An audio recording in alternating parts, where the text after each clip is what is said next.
ಕರ್ನಾಟಕ ರಾಜ್ಯದ ಮುಖ್ಯಮಂತ್ರಿಗಳು ಮತ್ತು ಅನೇಕ ಕಾರ್ಯಕ್ರಮಗಳನ್ನ ಕರ್ನಾಟಕ ಜನತೆಗೆ ಕೊಟ್ಟು ಅದರ ಆಧಾರದ ಮೇಲೆ ಇವತ್ತು ನಾವು ಕೇಂದ್ರದಲ್ಲಿ ಕೂಡ ಗ್ಯಾರಂಟಿ ಯೋಜನೆಗಳನ್ನ ತಂದಿದ್ದೇವೆ. ಇಲ್ಲಿ ಏನು 5 ಗ್ಯಾರಂಟಿಗಳು ಕಾಂಗ್ರೆಸ್ ಪಾರ್ಟಿ ವತಿಯಿಂದ ಸಿದ್ದರಾಮಯ್ಯನವರು, ಕಾಂಗ್ರೆಸ್ ಅಧ್ಯಕ್ಷರು ಮತ್ತು ಅವರ ಜೊತೆಯಲ್ಲಿರ್ತಕ್ಕಂಥ ಎಲ್ಲ ಮುಖಂಡರು ಸೇರಿ ಏನು ಘೋಷಣೆ ಮಾಡಿದ್ರು, ನಿಜವಾಗ್ಲೂ ಅದು ನಮಗೆ ಫಲ ಕೊಟ್ಟು ಇವತ್ತು ಕಾಂಗ್ರೆಸ್ ರಾಜ್ಯ ಬರಕ್ಕೆ ಸಾಧ್ಯ ಆಗಿದೆ ಅನ್ನತಕ್ಕಂಥ ಮಾತನ್ನ ಹೇಳಕ್ಕೆ ನಾನು ಇಚ್ಛೆ ಪಡ್ತಾ ಇದ್ದೇನೆ. ಡಾಕ್ಟರ್ ಶರಣಪ್ರಕಾಶ್ ಪಾಟೀಲ್ರೇ, ಈ ಭಾಗದ ಹಿರಿಯ ಮುಖಂಡರು ಮತ್ತು ಶಾಸಕರಾದ ಶ್ರೀ ಎಂ.ಐ. ಪಾಟೀಲ್ ಜಿ ಅವರೇ, ಬಾಬುರಾವ್ ಚಿಂಚನ್ಸೂರ್ ಅವರೇ, ಎಚ್.ಎಂ. ರೇವಣ್ಣನವರೇ, ಯಶವಂತರಾವ್ ಪಾಟೀಲ್ ರೇ, ಅಜಯ್ ಸಿಂಗ್ ಅವರೇ, ಶ್ರೀಮತಿ ಖನಿಜಾ ಫಾತಿಮಾ ಅವರೇ, ತಿಪ್ಪಣ್ಣ ಕಮಕ್ನೂರ್ ಅವರೇ ಹಾಗೂ ಪ್ರಿಯಾಂಕ್ ಅವರೇ, ಅಲ್ಲಂ ಪ್ರಭು ಪಾಟೀಲ್ ರೇ, ಜಗದೇವ್ ಗುತ್ತೇದಾರ್ ಅವರೇ ಮತ್ತು ಈಗ ತಾನೇ ನಿಮ್ಮೆಲ್ಲರ ಪ್ರೀತಿಗೆ ಪಾತ್ರರಾದಂಥ ನಮ್ಮ ಹಿರಿಯ ಮುಖಂಡರು ಶ್ರೀಮಾನ್ ಗುತ್ತೇದಾರ್ ಅವರು ಬಹಳ ಚೆನ್ನಾಗಿ ಅವರು ಮಾತಾಡಿದ್ದಾರೆ. ಅವರೆಲ್ಲ ಸ್ಪಷ್ಟವಾಗಿ ಕೆಲವು ವಿಚಾರಗಳನ್ನು ನಿಮ್ಮ ಮುಂದೆ ಇಟ್ಟಿದ್ದಾರೆ. ಯಾವ ರೀತಿಯಾಗಿ ರಾಜಕೀಯದಲ್ಲಿ ಬದಲಾವಣೆಗಳಾದವು, ಅದಕ್ಕೆ ಏನೇನು ಕಾರಣಗಳು ಅಂತ ಹೇಳಿ ಅವರು ತಿಳಿಸಿದ್ದಾರೆ. ಅದಕ್ಕೆ ಮತ್ತೊಮ್ಮೆ ನಾನು ಹೆಚ್ಚಿಗೆ ಅದ್ರ ಬಗ್ಗೆ ಹೇಳಕ್ ಹೋಗೋದಿಲ್ಲ. ಈಗ ಆಯ್ತು, ಏನೇ ಆಗಿದೆ ಆಯ್ತು. ನಾನು ಪ್ರಮುಖವಾಗಿ ಅಫ್ಜಲ್ಪುರ್ಲಿಂದಾನೇ ಸೋತಿದ್ದೀನಿ ಅಂತ ಹೇಳಿ ನನಗೆ ಹೇಳೋದಿಲ್ಲ. ಆದ್ರೆ ಹೈಯೆಸ್ಟ್ ಲೀಡ್ ಬರೋರ್ಲಿಂದ ಈ ಮಾತನ್ನ ಹೇಳಬೇಕಾದಂತ ಪರಿಸ್ಥಿತಿ ಬಂತು. ನನಗೆ ಸೋಲ್ಸಕ್ಕೆ ಇಡೀ ದೇಶನೇ ಒಕ್ಕಟ್ಟಾಗಿತ್ತು. ಇಡೀ ಮೋದಿ ಹಿಡ್ಕೊಂಡು, ಶಾ ಹಿಡ್ಕೊಂಡು ನನಗೋಸ್ಕರ ಅವರು ಇಲ್ಲೊಂದು ಕ್ಯಾಂಪೇ ಮಾಡಿಬಿಟ್ಟಿದ್ರು. ಶಾನು ಬಂದು ಒಂದು ಕ್ಯಾಂಪ್ ಮಾಡ್ದ, ಮೋದಿ ಅವರು ಬಂದು RSS ಒಂದು ಕ್ಯಾಂಪ್ ಮಾಡ್ದ.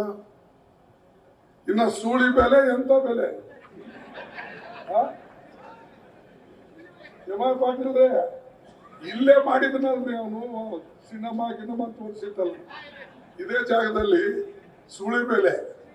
ಇಂಥವ್ರೆಲ್ಲ ಬಂದು ಸುಳಿ ಬೆಲೆ, ಆ ಬೆಲೆ, ಈ ಬೆಲೆ ಬಂದು ನನಗೊಂದು ಟಾರ್ಗೆಟ್ ಅವ್ರು ಮಾಡಿದ್ರು.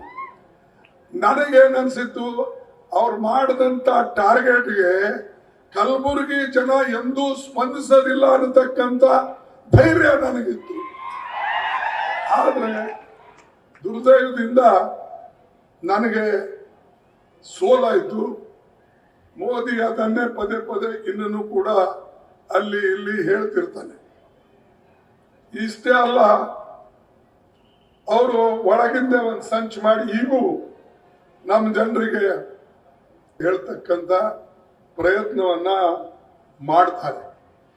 ದಯವಿಟ್ಟು ನಾ ಮೊದಲೇ ಹೇಳಿದ್ದೀನಿ, ನೋಡಿ, ಒಬ್ಬ MP ಆಗಿ, ಒಬ್ಬ ಮಂತ್ರಿಯಾಗಿ, ಹಿಂದೆನೂ ಕೂಡ ಮಂತ್ರಿಯಾಗಿ ನಾನು ಏನು ಕೆಲಸ ಕಾರ್ಯಗಳನ್ನ ಈ ಜಿಲ್ಲೆಯಲ್ಲಿ ಮಾಡಿದ್ದೇನೆ ಅಥವಾ ನನ್ನ ಹಿಂದಿನ ಮತಕ್ಷೇತ್ರದಲ್ಲಿ ಮಾಡಿದ್ದೇನೆ, ಇದು ಎಲ್ಲ ನಿಮಗೆ ಗೊತ್ತಿದೆ.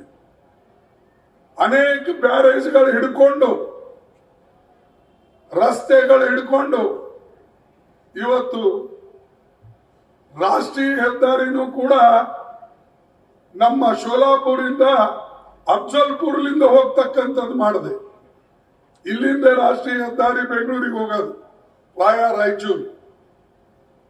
ಇದು ಯಾರಿಗೂ ಗೊತ್ತಿರಲಿಲ್ಲ, ಅವಾಗ ಯಾರು ಕೇಳಲಿಲ್ಲ ನಮಗೆ. ನಾವು ಇದನ್ನ ಕೇಳದೆ ಅನೇಕ ಕೆಲಸ ಮಾಡಿದ್ದೇವೆ. ಯಾಕಂದ್ರೆ ಜನರಿಗೆ ನಾವು ಕೊಡಬೇಕಾಗಿದೆ, ಬರೇ ವೋಟಿಂಗ್ಗೋಸ್ಕರ ಅಲ್ಲ. ಈಗ ನಾವು ಗುಲ್ಬರ್ಗಾದಲ್ಲಿ ಸ್ಕಿಲ್ ಡೆವಲಪ್ಮೆಂಟ್ ಸೆಂಟರ್ ತಂದೇವೆ ಜರ್ಮನಿಯಿಂದ. ಯಾರು ನನಗೆ ಹೇಳಿದ್ದಿಲ್ಲ ಅದ್ರ ಬಗ್ಗೆ. ನಾವು ರೈಲ್ವೆ ಬೋಗಿ ಮಾಡಿದ್ದೇವೆ ಯಾದಗಿರಿನಲ್ಲಿ, ಯಾರು ನನಗೆ ಹೇಳಿದ್ದಿಲ್ಲ. ಸೆಂಟ್ರಲ್ ಯೂನಿವರ್ಸಿಟಿ ತಂದೇವೆ, ಯಾರು ನನಗೆ ಹೇಳಿಲ್ಲ. ಇಂಥವು ಅನೇಕ ರಾಷ್ಟ್ರೀಯ ಹೆದ್ದಾರಿಗಳು 2 ಮಾಡಿದ್ದೇವೆ. ಈಗ ಅದು 2 ಲೈನ್ ಇದೆ, ಮುಂದೆ 4 ಲೈನು ಸಿದ್ದರಾಮಯ್ಯನವರ ಕಾಲದಲ್ಲಿ ಅದು ಆಗ್ತದೆ ಅಂತ ಹೇಳಿ ನಾನು ತಿಳ್ಕೊಂಡಿದ್ದೇನೆ. ಯಾಕಂದ್ರೆ ಒಂದು ರಾಜಧಾನಿಗೆ ಹೋಗ್ತಕ್ಕಂಥದ್ದು ಒಂದು ಪಕ್ಕ ದೊಡ್ಡ ರಸ್ತೆ ನಮಗಿದ್ರೆ ಸಂಪರ್ಕ ಹೆಚ್ಚಿಗೆ ಬೆಳೀತದೆ. ಬೆಂಗಳೂರಿಗೆ ನಮಗೆ ಜನ ಈಗ ನೌಕರಿಗೆ ಹೋಗ್ತಾರೆ. ಅನೇಕ ಜನರಿಗೆ ಈಗ ಆರ್ಟಿಕಲ್ 371J ಇಡೀ ದೇಶದಲ್ಲಿ ಯಾವ ರಾಜ್ಯದಲ್ಲೂ ಆಗಿಲ್ಲ, ಆದ್ರೆ ಕರ್ನಾಟಕ ರಾಜ್ಯದಲ್ಲಿ ಅದು ಆಯ್ತು. ಈಗ ಅನೇಕ ತಹಸೀಲ್ದಾರ್, ಬಿಡಿಒಗಳು, ನೀವು ಡಿವೈಎಸ್ಪಿಗಳು, ಅಸಿಸ್ಟೆಂಟ್ ಕಮಿಷನರ್ ನೋಡ್ತಾ ಇದ್ದೀರೋ ಇಲ್ಲೋ? ಇಲ್ಲ, ಅಷ್ಟು ನಿಮ್ ಬಾಯ್ಲಿಂಗ್ ಬರೋದಿಲ್ಲಲ್ಲಪ್ಪ. ಆಮೇಲೆ ಮೆಡಿಕಲ್ ಸೀಟ್ಗಳು, ಇಂಜಿನಿಯರಿಂಗ್ ಸೀಟು, ಇವೆಲ್ಲಾನು ಕೂಡ ಈ ಆರ್ಟಿಕಲ್ 371J ಅದರಿಂದ ಆಯ್ತು. ಅದಕ್ಕೆಲ್ಲ ರೂಲ್ಸು ರೆಗ್ಯುಲೇಷನ್ ಸಿದ್ದರಾಮಯ್ಯನವರ ಕಾಲದಲ್ಲಿ ಕಮಿಟಿ ಕೂಡಿಸಿ ಒಂದು ಕ್ಯಾಬಿನೆಟ್ ಕಮಿಟಿ ಮಾಡಿ ಇವೆಲ್ಲನೂ ಕೂಡ ಈ ಭಾಗದ ಜನರಿಗೆ ಸಿಗ್ತಕ್ಕಂಥದ್ದು ಆಯ್ತು. ಇದು ದೊಡ್ಡ ಸಾಧನೆ. ದೇಶದಲ್ಲೇ ಯಾವ ರಾಜ್ಯದಲ್ಲೂ ಕೂಡ ಆರ್ಟಿಕಲ್ 371J ಮುಂದೆ ಯಾರು ಮಾಡಲಿಲ್ಲ. ಮೊದಲೇನ್ ಮಾಡಿದ್ರು, ಆದ್ರೆ ಈ 40 ವರ್ಷದಲ್ಲಿ ಬದಲಾವಣೆ ಸಂವಿಧಾನದಲ್ಲಿ ಆಗಿರ್ಲಿಲ್ಲ. ಆ ಬದಲಾವಣೆ ನಮಗ್ ಮೆಜಾರಿಟಿ ಇಲ್ಲದೆ ಹೋದ್ರೂ ಕೂಡ ಮಾಡಿ ತೋರಿಸಿದ್ದೇವೆ. ಇದು ಎಲ್ಲಕ್ಕಿಂತಲೂ ದೊಡ್ಡ ಮಾತು. ಅದಕ್ಕಾಗಿ ಇದು ಎಲ್ಲ ನೆನಪಿನಾಗ ಇಟ್ಕೊಳ್ಬೇಕಂತ ಹೇಳಿ ನಂದು ಒಂದು ಅನಿಸಿಕೆ. ಮೋದಿ ಬರ್ತಾನೆ ಹೋಗ್ತಾನೆ, ನಾವಂತೂ ಸದಾ ನಮ್ಮ ಕೈಲಾದಷ್ಟು ನಿಮ್ ಕೆಲಸ ಮಾಡ್ತಕ್ಕಂಥವ್ರು ಇಲ್ಲಿದ್ದೇವೆ. ಇಲ್ಲೆಲ್ಲ ನಮ್ಮ ಮಾಲೀಕ ಗುತ್ತಿದಾರಿದ್ದಾರೆ, ಚಿಂಚನ್ಸೂರ್ ಇದ್ದಾರೆ, MI ಪಾಟೀಲ್ ಇದ್ದಾರೆ, ಶರಣ್ ಪಾಟೀಲ್ ಇದ್ದಾರೆ, ಮತ್ತು ನಮ್ಮ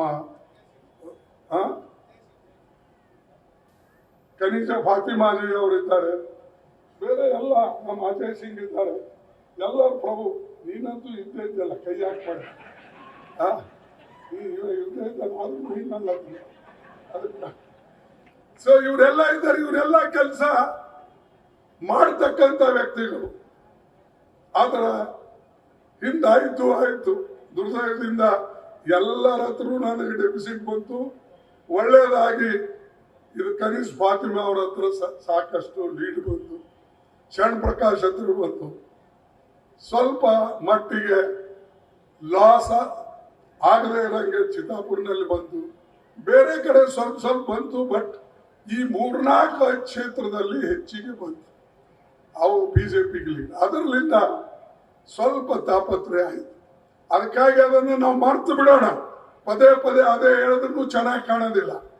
ಈ ಸಾರಿ MI ಪಾಟೀಲ್ ಅವ್ರು ಹೇಳದಂಗೆ ನೀವು ಮನಸ್ಸು ಮಾಡಬೇಕು ಮತ್ತು ಬಿಜೆಪಿಗೆ ಮುಖಭಂಗ ಮಾಡಬೇಕು ಅಂತ ಹೇಳಿ ನಾನು ನಿಮಗೆ ಕೇಳ್ಕೊಳ್ತೀನಿ.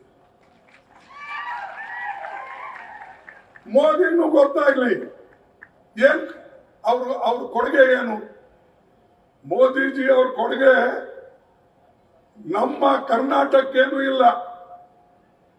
ನಾವು ಮಾಡದಂತ ಹಿಂದೆ ರೈಲ್ವೆ ಲೈನ್ ಮೇಲೆ ಹೊಸ ಟ್ರೈನ್ಗಳು 1-2 ಹಾಕಿ ಹರಿ ಜೆಂಡಾ ತೋರಿಸಿದ್ರಪ್ಪ.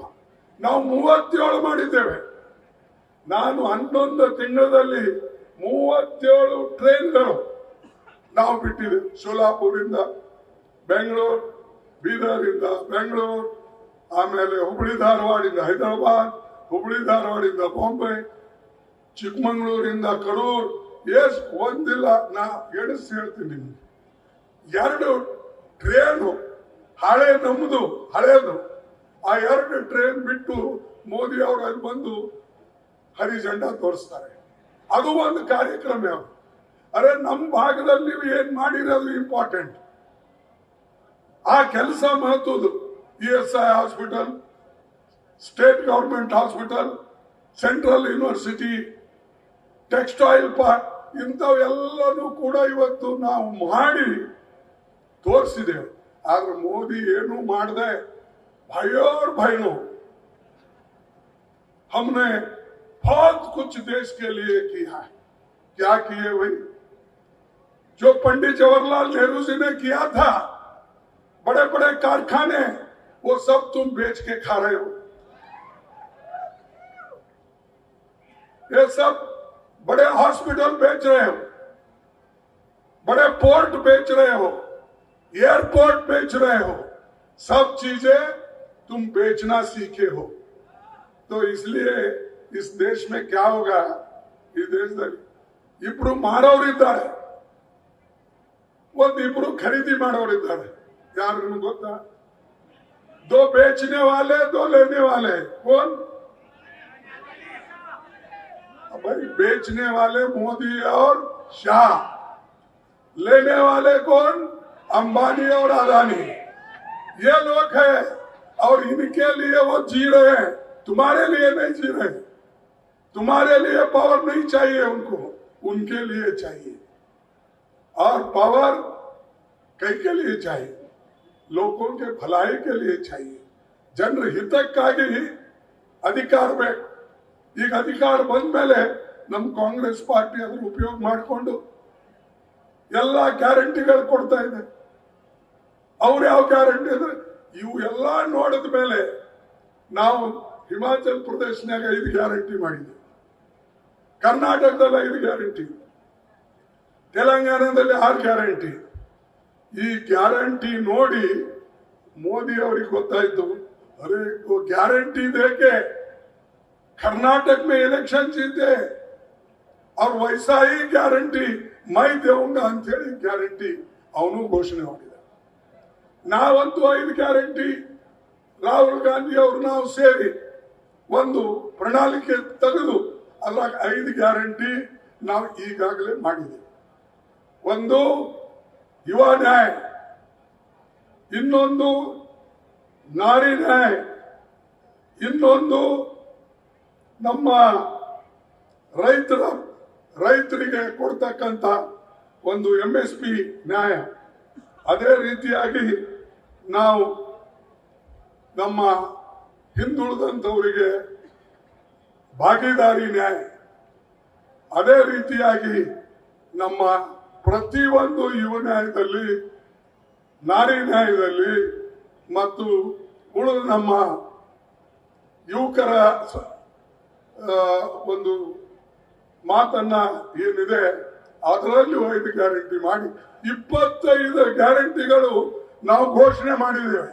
ಅದು ನೋಡಿಕೊಂಡು ಮೋದಿ ಅವರು ಈ ಕೆಲವು ಗ್ಯಾರಂಟಿ ಹೇಳ್ತಾ ಇದ್ದಾರೆ. ಅವ್ರ ಗ್ಯಾರಂಟಿ ಯಾವುದು ನಿಜ ಇಲ್ಲ. ಅಧಿಕಾರಕ್ಕೆ ಬರ ಮುಂದೆ ಅವ್ರು ಹೇಳ್ಬಿಟ್ರು, भाइयों और बहनों, मैं अगर प्रधानमंत्री बनूंगा 2 करोड़ नौकरियां हर साल दूंगा. ಪ್ರತಿ ವರ್ಷ 2 ಕೋಟಿ ನೌಕರಿಗಳು ನಾನು ಕೊಡ್ತೀನಿ ಅಂತ ಹೇಳಿದ್ರು. ಯಾರಿಗಾದ್ರೂ ಸಿಕ್ತಾ? ಅಫ್ಜಲ್ಪುರ್ನಾಗ ಸಿಕ್ಕಿರ್ಬೇಕು ನೋಡಿ, 2 ಕೋಟಿ ನೌಕರಿ ಸಿಗಲಿಲ್ಲ ಅಂದ್ರೆ ಯಾರು ಸುಳ್ಳು? ಏನ್ ಮೋದಿ ಅವರು ಸುಳ್ಳು, ನಾವು ಸುಳ್ಳು? 15 ಲಕ್ಷ ರೂಪಾಯಿ ಪ್ರತಿ ಕುಟುಂಬಕ್ಕೆ, ನಾನು ಪ್ರತಿಯೊಬ್ಬರಿಗೆ 15 ಲಕ್ಷ ರೂಪಾಯಿ. ये कांग्रेस वाले काला धन बाहर के देशों में रखा और मैं तुमको 15 लाख दूंगा. ಕೊಟ್ರ 15 ಲಕ್ಷ? ಈ ಕೇಳ್ಬೇಕಾದ್ರು ಬಂದ್ರೆ ಎಲ್ಲದಪ್ಪ 15 ಲಕ್ಷ ಕಾಂಗ್ರೆಸ್ ಅವ್ರ ಬಳಿ ಇತ್ತು ಅಂತ ಹೇಳಿದ್ರಿ, ತಂದು ಎಲ್ಲಿ ಇಟ್ಕೊಂಡಿರೋ ಅಂತ ಕೇಳ್ಬೇಕು ನೀವು. ರೈತರ ಅನುದಾನಿ ದುಪ್ಪಟ್ಟು ಮಾಡ್ತೀನಿ ಅಂತ ಹೇಳೋದ, ಎಲ್ಲಿದೆ ದುಪ್ಪಟ್ಟು? ಆಯ್ತಾ ರೈತರು? ಏನು ಸಾಲ ಮನ್ನಾ ಅಂತ ಹೇಳ್ದ, ಮಾಡಿದ್ರ? ಸಾಲ ಮನ್ನಾ ಮಾಡಿದ್ದು ರಾಜ್ಯದಲ್ಲಿ ಕಾಂಗ್ರೆಸ್ ಸರ್ಕಾರ, ಸಿದ್ದರಾಮಯ್ಯ ಅವರಿದ್ದಲ್ಲೇ. ಕೇಂದ್ರದಲ್ಲಿ ಮನಮೋಹನ್ ಸಿಂಗ್ ಇದ್ದಾಗ 72,000 ಕೋಟಿ ರೂಪಾಯಿ ಸಾಲವನ್ನ ಮನ್ನಾ ಮಾಡಿದೆವು ರೈತರಿಗೆ. ಎಲ್ಲ ನಾವು ಮಾಡಿದೆವು. ಮಾಡಿದ್ದನ್ನ ಈಗ ಪ್ರತಿ ಸಲ ಹೇಳೋದು, ನೋಡ್ರಿ ಕಾಂಗ್ರೆಸ್ದವ್ರು ಬಂದ್ರೆ ನಿಮ್ ಮಂಗಳಸೂತ್ರ ಕಿತ್ಕೊಳ್ತಾರೆ ಅಂತ ಹೇಳ್ತಾರೆ. ಎಂತ ಪ್ರೈಮ್ ಮಿನಿಸ್ಟರ್ ಅಪ್ಪ, ನಾಚಿಕೆ ಆಗ್ಬೇಕು. ಯಾರಾದ್ರೂ 55 ವರ್ಷ ನಾವು ಈ ದೇಶವನ್ನ ಆಳಿದ್ದೇವೆ. ಈ ದೇಶವನ್ನ 55 ವರ್ಷ ಆಳಿದ್ರೆ ತೋರಿಸಿ, ಯಾವ್ದಾದ್ರು ಯಾರಿಂದ ಕಿತ್ತಿ ಯಾರಿಗೂ ಕೊಟ್ಟಿದ್ದು. ಇನ್ನು ಸರ್ಕಾರದಿಂದ ನಾವು ಸಾಕಷ್ಟು ಬಡವರಿಗೆ ಸಹಾಯ ಮಾಡಿದ್ದೇವೆ. ಭೂ ಸುಧಾರಣೆ ತಂದು, ಬಾಂಡೆಡ್ ಲೇಬರ್ ತಂದು, ನಮ್ಮ ಬ್ಯಾಂಕ್ಗಳ ರಾಷ್ಟ್ರೀಕರಣ ಮಾಡಿ, LIC ರಾಷ್ಟ್ರೀಯ, ಇಂಥ ದೊಡ್ಡ ದೊಡ್ಡ ಕೆಲಸ ಮಾಡಿ ಬಡವರಿಗೆ ಉಪಕಾರ ಮಾಡಿಕೊಟ್ಟಿದೆ ಹೊರತಾಗಿ ತಾಳಿ ಕಿತ್ಕೊಳ್ಳೋ ಕೆಲಸ ಅದು ಕೆಲಸ ಮಾಡಿಲ್ಲ. ಸೋನಿಯಾ ಗಾಂಧಿ ಅವರು ತನ್ನ ಮನೆಯಾಗಿದ್ದಂತ ತಾಳಿ ಈ ಯುದ್ಧದಲ್ಲಿ ಬಂದಾಗ ಅವರು ಅದನ್ನ ಕೊಟ್ಬಿಟ್ರು. ಇಂದಿರಾ ಗಾಂಧಿ ಅವರು ತನ್ನ ಮನೆ ಕೊಟ್ಟರು, ತಾಳಿನೂ ಕೊಟ್ಟರು, ಬಂಗಾರ ಕೊಟ್ಟರು, ಎಲ್ಲನೂ ಕೊಟ್ಟರು. ಈ ಒಂದು ಯುದ್ಧದಲ್ಲಿ ಪಾಕಿಸ್ತಾನ ಇಂಡಿಯಾ ಯುದ್ಧ ಆಗ್ಲಿ, ಚೈನಾ ಇಂಡಿಯಾ ಯುದ್ಧ ಆಗ್ಲಿ, ಎಲ್ಲ ಸಂಪತ್ತನ್ನ ಕೊಟ್ಟರು. ಅಷ್ಟೇ ಅಲ್ಲ, ರಾಹುಲ್ ಗಾಂಧಿಗೆ ಮೆಂಬರ್ಶಿಪ್ ನಿಂದ ತೆಗೆದು ಹಾಕಿದ್ರು. ಅವ್ರಿಗೆ ಅಲ್ಲಿ ಮನೆ ಇರಲಿಲ್ಲ.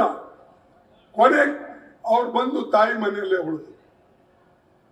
ಇಂಥ ಜನರಿಗೆ ಮೋದಿ ಕೇಳ್ತಾನೆ ಏನಂತ, ಗಾಂಧಿ ಫ್ಯಾಮಿಲಿ, ಗಾಂಧಿ ಫ್ಯಾಮಿಲಿ ಹಿಂಗ್ ಮಾಡ್ತು, ಗಾಂಧಿ ಫ್ಯಾಮಿಲಿ ಹಂಗ್ ಮಾಡ್ತು. ಅರೆ 1989ರಿಂದ 1989 ಇಲ್ಲಿವರೆಗೆ ಅವ್ರ ಮನೆಯಾಗ ಒಬ್ರು ಇಲ್ಲ ಮಂತ್ರಿಗಳಾಗಿಲ್ಲ, ಮುಖ್ಯಮಂತ್ರಿಗಳಾಗಿಲ್ಲ, ಪ್ರಧಾನಮಂತ್ರಿ ಆಗಿಲ್ಲ. ರಾಜೀವ್ ಗಾಂಧಿ ಅವರು ತೀರ್ಕೊಂಡು ಹೋದ್ಮೇಲೆ, ಅವ್ರ ಕೊಲೆ ಆದ್ಮೇಲೆ ಒಬ್ರು ಆ ಮನೆಯಿಂದ ಏನೂ ಆಗಿಲ್ಲ. ಸ್ಟಿಲ್ ಮುಂಜಾನೆ ಹಿಡಿಸಿದ ಮೋದಿ ಅದೇ ಆದ. ಎಲ್ಲ ಈ ಮನಿ ತಂದವರು ದೇಶ ಲೂಟಿ ಮಾಡಿದ್ರು. ಎಲ್ಲರಪ್ಪ ಲೂಟಿನಿ? ಪ್ರಧಾನಮಂತ್ರಿ ಹೋಗಿ ತಗೊಂಡ್ಬಾ ಎಲ್ಲ ಕೆದರಿ. ಆದರೆ ಬಂಧುಗಳೇ, ಇಂತಹ ಸಮಯ ಬರ್ತದೆ. ಮತ್ತು ಇತ್ತೀಚೆಗೆ ಇನ್ನೊಂದು ಶುರು ಮಾಡ್ಯಾರ. ಮುಸ್ಲಿಂ ಈ ನಮ್ಮ ಚುನಾವಣೆ ಮ್ಯಾನಿಫೆಸ್ಟೋ ಏನಿದೆಯಲ್ಲ, ಎಲೆಕ್ಷನ್ मैनिफेस्टो ये मुस्लिम लीग का छाप है. ಮುಸ್ಲಿಂ ಲೀಗ್ ಅಂತ ನನಗೇನು ಅರ್ಥನೇ ಆಗಲಿಲ್ಲ. ಯುವಕರಿಗೆ ನಾವು ಸಹಾಯ ಮಾಡಬೇಕು, ಅವರಿಗೆ ಹೆಚ್ಚಿನ ನೌಕರಿಗಳು ಕೊಡಬೇಕು ಮತ್ತು ಅಪ್ರೆಂಟಿಸ್ಶಿಪ್ ಟ್ರೈನಿಂಗ್ ಕೊಡಬೇಕು. 30 ಲಕ್ಷ ವೇಕೆನ್ಸಿಗಳು ಸರ್ಕಾರದಲ್ಲಿವೆ, ತುಂಬಬೇಕು ಅಂತ ಹೇಳಿದ್ವಿ. ಅದೇನು ಮುಸ್ಲಿಮರಿಗೆ ಕೊಟ್ಟಂಗ? ಯಾರು ಅರ್ಹರು ಇರ್ತಾರೋ, ಹಿಂದೂ ಇರ್ಲಿ, ಮುಸ್ಲಿಂ ಇರ್ಲಿ, ಕ್ರಿಶ್ಚಿಯನ್ ಇರ್ಲಿ, ಜೈನ್ ಇರ್ಲಿ, ಇಸಾಯಿ ಇರ್ಲಿ, ಸಿಖ್ ಇರ್ಲಿ, ಅವರಿಗೆ ಕೊಡಕ್ ಮಾಡಿದ್ದು. ನಾರಿ ಶಕ್ತಿ, ನಾರಿ ನ್ಯಾಯ, ಪ್ರತಿ ತಾಯಿಂದರಿಗೆ ಯಾರು ಅವ್ರ ಮನೆಯಲ್ಲಿ ಮುಖ್ಯಸ್ಥರಿರ್ತಾರೋ, ಮನೆ ನಡೆಸ್ತಾರೋ, ಅವರಿಗೆ ವರ್ಷಕ್ಕೆ 1 ಲಕ್ಷ ರೂಪಾಯಿ ಕೊಡ್ತಕ್ಕಂಥದ್ದು ನಾವು ಮಾಡಿದ್ದೀವಿ. 1 ಲಕ್ಷ ರೂಪಾಯಿ. ಇದೇನು ಮುಸ್ಲಿಮರಿಗೇನಾ? ಅದಕ್ಕೆ ನಾ ಹೇಳಿದ್ರೆ, ಮೋದಿ ಅವರು ಎಲ್ಲಿ ಕರೆದ್ರೆ ಅಲ್ಲಿ ನಾನು ನಮ್ಮ ಚುನಾವಣೆ ಪ್ರಣಾಳಿಕೆ ತಗೊಂಡು ಹೋಗ್ತೀನಿ. ಎಲ್ಲಿ ಅವ್ರಿಗೆ ತಿಳುವಳಿಕೆ ಕೊರತೆ ಇದೆ ನಾನು ತಿಳಿಸ್ತೀನಿ ಅಂತ ಅವ್ರಿಗೆ ಹೇಳಿದ್ದೀನಿ. ಈ ಪತ್ರ ಕೂಡ ಮೊನ್ನೆ ಬರ್ತಿದ್ದೀನಿ, ಇನ್ನೂ ಮುಟ್ಟೋದಿಲ್ಲೋ ಗೊತ್ತಿಲ್ಲ. ಈ ಮಾತನ್ನ ನೀವು ಪ್ರತಿಯೊಂದಿಗೆ, ಈಗ ರೈತರಿಗೆ ನಾವು ಕಿಸಾನ್ ಅವರಿಗೆ MSP ಗ್ಯಾರಂಟಿ ಕೊಡ್ತೀವಿ ಅಂತ ಹೇಳಿದ್ವಿ. ಅದೇನು ಮುಸಲ್ಮಾನರಿಗೆ ಆಯ್ತಾ? SC ST ವಿದ್ಯಾರ್ಥಿಗಳಿಗೆ ನಾವು ನಮ್ಮ ಸ್ಕಾಲರ್ಶಿಪ್ ಕೊಡ್ತಕ್ಕಂಥದ್ದು, ಬ್ಯಾಕ್ಲಾಗ್ ತುಂಬತಕ್ಕಂಥದ್ದು, OBCಗೆ ಇದು ಮಾಡ್ತೇವೆ ಅಂತ ಹೇಳಿ, ಇದೇನು ಮುಸಲ್ಮಾನರಿಗೆ ಮಾಡ್ದಂಗ. ಸ್ವಲ್ಪ ಆದ್ರೂ ಸರಿ ಮಾನಸಿಕವಾಗಿ ಯಾರು ಸ್ವಲ್ಪ ಮೈಂಡ್ ಬ್ಯಾಲೆನ್ಸ್ ಇರ್ತದೋ ಅವ್ರು ಇಂಥ ಮಾತು ಆಡೋದೇ ಇಲ್ಲ. ಮತ್ ಮೋದಿಗೆ ಏನಾಗಿದೆ ಗೊತ್ತಿಲ್ಲ, ಏನಾಗಿದೆ ನೀವೇ ಹೇಳಬೇಕು, ನನಗೆ ಗೊತ್ತಿಲ್ಲ. ಹೀಗೆ ಅಂದ್ರೆ ಹಿಂದೂ ಮುಸಲ್ಮಾನ್ ಜಗಳ. ಅರೆ ದೇಶದ ಒಂದಿದೆ, ದೇಶಕ್ಕಾಗಿ ಪ್ರಾಣ ಕೊಡ್ತಕ್ಕಂಥವ್ರು ನಮ್ಮ ಜನ. ಕಾಂಗ್ರೆಸ್ದವ್ರು ಪ್ರಾಣ ಕೊಟ್ಟಿದ್ದು, ಇವ್ರ ಮನ್ಯಾಗ ಏನಪ್ಪ ಒಂದ್ ಇದನ್ನು ಸತ್ತಿಲ್ಲ, ಒಂದ್ ಇಲಿನೂ ಆಗ್ಲಿ ಬೆಕ್ಕು ಆಗ್ಲಿ ಇದನ್ನು ಸತ್ತಿಲ್ಲ. ಇವ್ರು ಹೇಳ್ತಾರೆ ನಮಗೆ ಏನಂತ, ಕಾಂಗ್ರೆಸ್ದವ್ರು ಏನ್ ಮಾಡಿದ್ದಾರೆ. ಕಾಂಗ್ರೆಸ್ದವ್ರು ಮಾಡದೆ ಹೋಗಿದ್ರೆ ಮೋದಿ ಅವರೇ ಈ ದೇಶದಲ್ಲಿ ಪ್ರಜಾಪ್ರಭುತ್ವ ಉಳಿತಿರ್ಲಿಲ್ಲ, ಸಂವಿಧಾನ ಉಳಿತಿರ್ಲಿಲ್ಲ. ಇದರ ರಕ್ಷಣೆ ಮಾಡತಕ್ಕಂತ ಕೆಲಸ ಪಂಡಿತ್ ಜವಾಹರ್ಲಾಲ್ ನೆಹರೂಜಿ, ಡಾಕ್ಟರ್ ಬಾಬಾ ಸಾಹೇಬ್ ಅಂಬೇಡ್ಕರ್ ಇವ್ರು ಮಾಡಿದ್ದಾರೆ ಹೊರತಾಗಿ ನೀವೇನು ಮಾಡಿಲ್ಲ. ಅವ್ರು ಮಾಡಿದ್ದನ್ನ ಕಿತ್ಕೊಳ್ತಕ್ಕಂತ ಪ್ರಯತ್ನ ನಿಮ್ ನಡೆದಿದೆ. ಆದ್ರೆ ಈ ಆಟ ನಾವು ನಡ್ಗೊಳಿಸೋದಿಲ್ಲ. ನಾವು ಹೋರಾಟ ಮಾಡ್ತೇವೆ, ನಿಮಗೆ ನಿಲ್ಲಿಸ್ತೇವೆ. ಈ ಚುನಾವಣೆಯಲ್ಲಿ ಮೋದಿ ಅವರು ಖಂಡಿತವಾಗಿ ಸೋಲ್ತಾರೆ. ಅವರಿಗೆ ಅವ್ರ ಪಾರ್ಟಿಗೆ ಹೇಳ್ತಾ ಇದ್ದೀನಿ, ಅವನು ಇಂಥ ವ್ಯವಸ್ಥೆ ಮಾಡ್ಕೊಂಡ ವಾರಾಣಸಿಯಿಂದ ಗೆಲ್ತಕ್ಕಂಥದ್ದು ವ್ಯವಸ್ಥೆ ಮಾಡ್ಕೊಂಡ. ಆದ್ರೆ 400 ಪಾರ್ ಅಂತಾನಲ್ಲ, 400 ಪಾರ್ ಅಲ್ಲ, ಇನ್ನು 200 ಪಾರ್ನು ಆಗೋದು ಕಷ್ಟ. ಅದಕ್ಕೆ ಸ್ವಲ್ಪ ಮಾತಾಡೋದನ್ನು ಸ್ವಲ್ಪ ತಿಳುವಳಿಕೆಯಿಂದ ಮಾತಾಡಿದ್ರೆ ಪ್ರೈಮ್ ಮಿನಿಸ್ಟರ್ನು ಗೌರವ ಬರ್ತದೆ.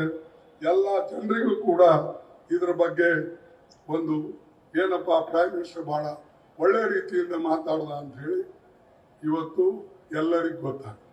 ಇರ್ಲಿ, ಇದು ಅಲ್ಲೇ ಅನೇಕ ಮಾತುಗಳಿವೆ, ಎಲ್ಲ ಹೇಳ್ಕೊತ ಕೂತ್ರೆ ಸಮಯ ಆಗ್ತದ. ಇನ್ನು ಸಿದ್ದರಾಮಯ್ಯನವರು ಮಾತನಾಡ್ತಾರೆ ಸವಿಸ್ತರವಾಗಿ.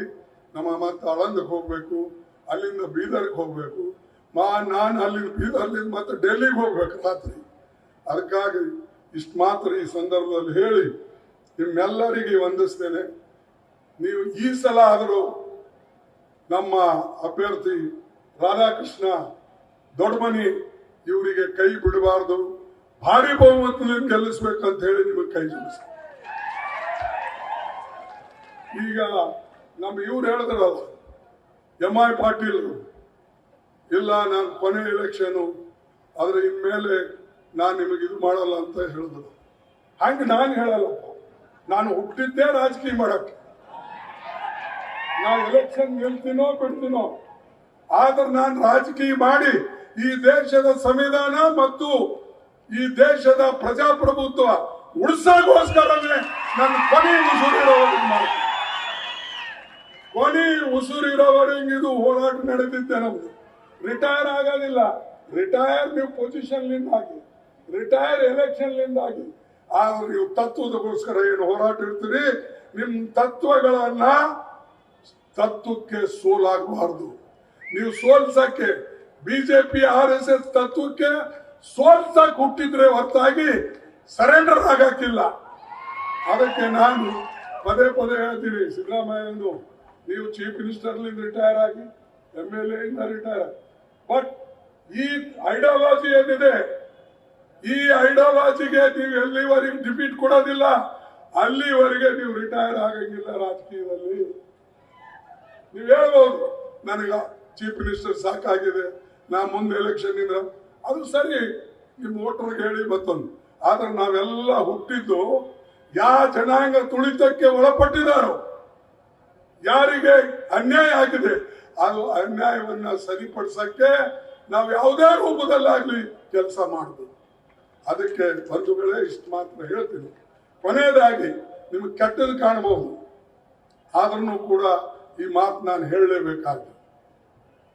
ವಿಶೇಷ ಅಂದ್ರೆ ನನಗೇನೋ ಆಗಿದ್ದಾಯ್ತು, ಅದ್ರ ಬಗ್ಗೆ ನನಗೀಗೇನು ಚಿಂತೆ ಇಲ್ಲ. ಅದಕ್ಕಿಂತ ದೊಡ್ಡ ಜಾಗಗಳು ಸಿಕ್ಕು ನನಗೆ. ಆದರೆ ಇನ್ನು ಮುಂದೆ ಹಂಗ ಆಗ್ಬಾರ್ದು. ಅದಕ್ಕಾಗಿ ನಿಮಗೆ ಒಂದು ಮಾತು ಹೇಳ್ತೀನಿ ನಾನು, ಈ ವೋಟ್ ಯಾವುದೇ ರೀತಿಯಿಂದ ತಪ್ಪಬಾರದು. ತಪ್ಪಿದ್ರೆ ನಾನು ತಿಳ್ಕೊಳ್ತೀನಿ ನನಗಿಲ್ಲಿ ಸ್ಥಾನ ಇಲ್ಲ, ಅಥವಾ ನಿಮ್ಮ ಹೃದಯದಲ್ಲಿ ಅಥವಾ ನಿಮ್ಮ ಹೃದಯ ಗೆಲ್ಲಕ್ಕೆ ನನಗೆ ಸಾಧ್ಯ ಆಗಲಿಲ್ಲ ಅಂತಕ್ಕಂಥದ್ದು ನನಗೆ ಅನಿಸ್ತದೆ. ಕೊನೆಗೆ ಒಂದು ಅಪೀಲ್ ಮಾಡ್ತೇನೆ, ಏನು ಇದು ಅಂತೂ ಆಯ್ತು, ಓಟ್ ಸಿಗಲಿ ಸಿಗದೆ ಇರಲಿ, ಕನಿಷ್ಠ ನಾವು ಒಳ್ಳೆ ಕೆಲಸ ಏನ್ ಮಾಡಿದ್ದೇವೆ ಗುಲ್ಬರ್ಗದಲ್ಲಿ, ಕರ್ನಾಟಕದಲ್ಲಿ, ಅದು ನೆನಪಿಸ್ಕೊಂಡು ಕಡೆಗೆ ನಾವು ಸತ್ರೆ ಅಟ್ಲೀಸ್ಟ್ ಮಣ್ಣು ಹಾಕಾಗಾದ್ರೂ ನೀವು ಬನ್ನಿ, ಇಷ್ಟಾದ್ರೂ ಒಂದು ಉಪಕಾರ ಮಾಡಿ. ನನಗೆ ಸುಟ್ರೆ ಮೇಣಬತ್ತಿ ಹಚ್ಚಿ, ನನಗೆ ಉಳಿದ್ರೆ ಮಣ್ಣು ಹಚ್ಚಿ, ಇದಕ್ಕಿಂತ ಜಾಸ್ತಿ ಉಳಿದಂತ ಜನ ನೀವು ನೋಡ್ಬೋದು, ಅರೆ ಅವ ಪಾಪ ಒಳ್ಳೆ ಕೆಲಸ ಮಾಡಿದ ನೋಡಿ, ಅವನ ಮಣ್ಣಿಗೆ ಎಷ್ಟು ಜನ ಬಂದವ ಅಂತ ಹೇಳ್ಬೋದು. ವೋಟಿಂಗ್ ಬರ್ದೇ ಇರ್ಬೋದು, ಮಣ್ಣಿಗಾದ್ರೂ ಬಂದ್ರೆ ಬೇರೆ ಜನರೇಷನ್ ಬೇರೆ ಜನರಿಗೂ ಕೂಡ ಗೊತ್ತಾಗ್ತದೆ, ಏನಪ್ಪ ಭಾರಿ ಜನ ಸೇರಿದ್ರು ಅವನ ಮಣ್ಣಿಗೆ ಅಂತ ಈ ಭಾವನೆ ಬರ್ತದೆ. ಅಷ್ಟಾದ್ರೂ ಕೊನೆಗೆ ನೀವು ಮಾಡಿ ಅಂತ ಹೇಳಿ ನಿಮ್ಗೆ ಕೇಳಿಕೊಂಡು ನನ್ನ ಮಾತು ಮುಗಿಸ್ತೇನೆ. ನೀವು ಗಟ್ಟಿಯಾಗಿರ್ಬೇಕು ಅಂತಕ್ಕಂಥದ್ದು ಹೇಳಿ ನನ್ನ ಕೊನೆ ಮಾತುಗಳನ್ನು ನಿಮ್ಗೆ ಹೇಳ್ಕೊಂಡು ನನ್ನ ಮಾತು ಮುಗಿಸ್ತೇನೆ. ಜೈ ಹಿಂದ್, ಜೈ ಕಾಂಗ್ರೆಸ್, ಜೈ ಹಿಂದ್. ಯಾಕಪ್ಪ ನೀವು ಸ್ವಲ್ಪ ನಮ್ಮ ಮನೇಲಿ 5-6 ವರ್ಷ ಇದೆ, ಏನೋ 7 ವರ್ಷ 8 ವರ್ಷ ಇರ್ಬೋದು, ನೀವು ಯಾಕೆ ಇಷ್ಟು ಸಪ್ಪಗೆ ಬಿದ್ದೀರಿ? ಜೈ ಹಿಂದ್, ಜೈ ಹಿಂದ್, ಜೈ ಕಾಂಗ್ರೆಸ್. ಎಲ್ಲರಿಗೆ ನಮಸ್ಕಾರ, ವಂದನೆಗಳು. ನ್ಯೂಸ್ ಫಸ್ಟ್, ನಿರ್ಭೀತಿಯಿಂದ ನಿಮ್ಮ ಪರವಾಗಿ.